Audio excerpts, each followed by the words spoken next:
selama ini dia puasa, dia sholat, tapi dia tidak pernah mandi wajib, Ustaz, karena tidak tahu apakah diterima amal-amalannya ini, Ustaz. Rasulullah Shallallahu Alaihi Wasallam beliau bersabda, Inna Allah la yaqbalu salatan min ghairi tahur wala sadaqatan min ghalul. Sesungguhnya Allah Subhanahu wa taala tidak menerima salat dengan tanpa bersuci, dan Allah tidak akan menerima sedekah dari hasil ghalul. Ya, maka orang yang melaksanakan salat dengan tanpa ia bersuci, baik dari hadas akbar atau hadas asghar, maka sholatnya tidak sah. Dan ya, ini adalah merupakan sebuah kesalahan besar, karena pengetahuan tentang toharoh, tentang sholat, tentang ibadah-ibadah yang wajib untuk dilakukan oleh setiap individu muslim, ini masuk ke dalam bab ma la yasaul muslim jahluhu, sesuatu yang tidak boleh untuk tidak diketahui oleh seorang muslim. Ada hal-hal yang mungkin jika tidak diketahui oleh seorang muslim dia bisa ditolerir, tetapi ada hal-hal yang bila tidak diketahui oleh seorang muslim maka dia akan memiliki dosa 2 kali lipat. Jadi tidak semua kesalahan akibat ketidaktahuan itu dimaafkan, enggak. Ya, misalnya ada seseorang yang hendak berkurban di hari Idul Adha. Dia sudah berencana dari sekarang pun, dia sudah daftar untuk berkurban. Datang kemudian bulan Zulhijjah, di hari bulan Zulhijjah di tanggal 2, di tanggal 3 dia kemudian menggunting kuku, mencukur rambutnya karena ketidaktahuannya, padahal itu sesuatu yang diharamkan bagi mereka yang hendak berkurban, kan.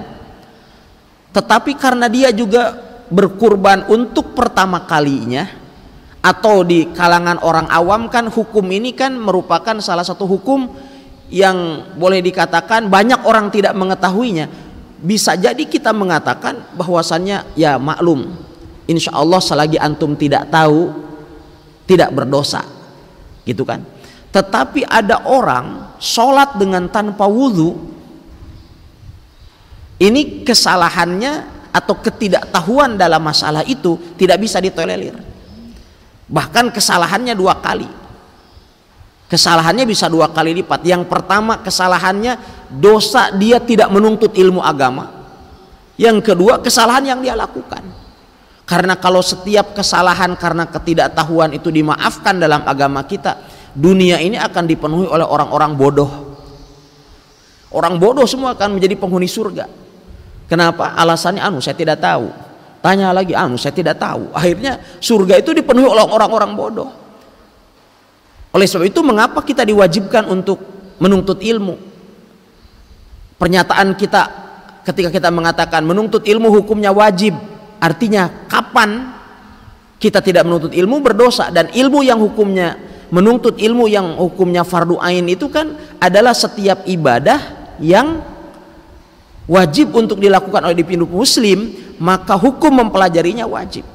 Coba kita lihat hadis al-musi sholatahu, hadis tentang kisah seorang sahabat yang diperintahkan oleh Nabi alaihi salatu wasallam untuk mengulang sholatnya berulang kali.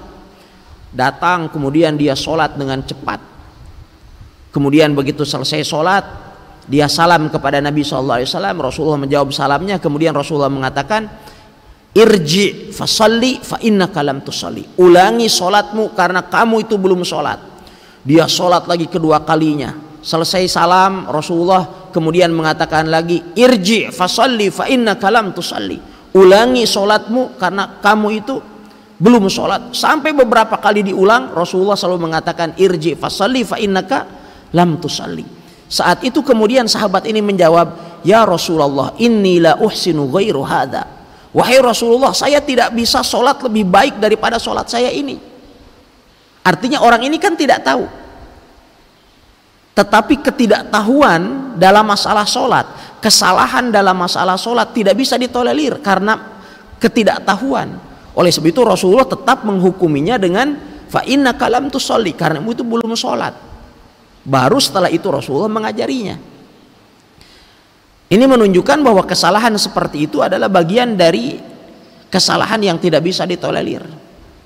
Sehingga tak terbayangkan ada orang yang sholat sekian tahun lamanya, saum sekian tahun, sementara dia tidak paham hukum toharoh. Ya, dia tidak pernah batal itu. Ya, karena memang tidak pernah berwudu. Ya, sama kayak si Kabayan katanya, dia sholat kentut, ditegur, kamu kok enggak berwudu padahal kamu kentut dalam sholat. Ya, saya tidak batal. Kenapa kok tidak batal? Karena saya tadi juga tidak berwudu. Ini tidak batal kan?